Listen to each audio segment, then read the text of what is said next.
My brother Paul asked me these questions recently. They may have been rhetorical, but I haven't been able to get them out of my head.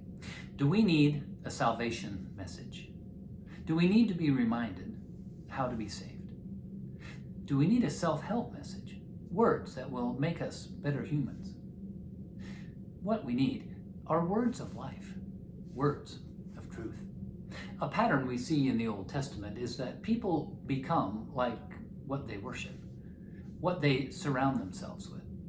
The children of Israel were warned not to surround themselves with the gods of other people, but over and over again, this became their downfall. They didn't seem to be able to stay focused.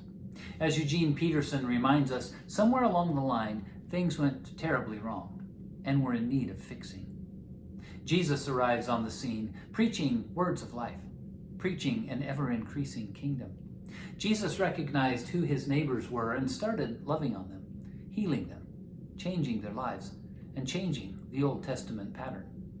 This didn't sit well with the local leadership. Over the years, they had finally gotten focused, but they were focused on the wrong thing. They were intent on following all the rules. Surely this would get them into heaven. And apparently, the more rules, the better. Did they need a salvation message? Did they need a self-help message? They needed words of life, words of truth. The life-creating words Jesus offered.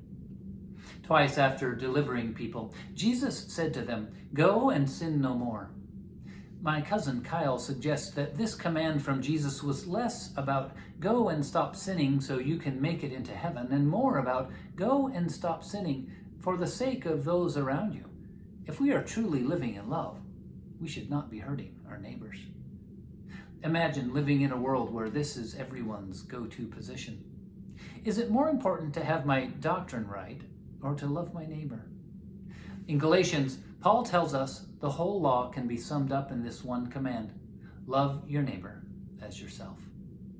The Pharisees focused on the letter of the law, but in doing so, they missed the spirit of it.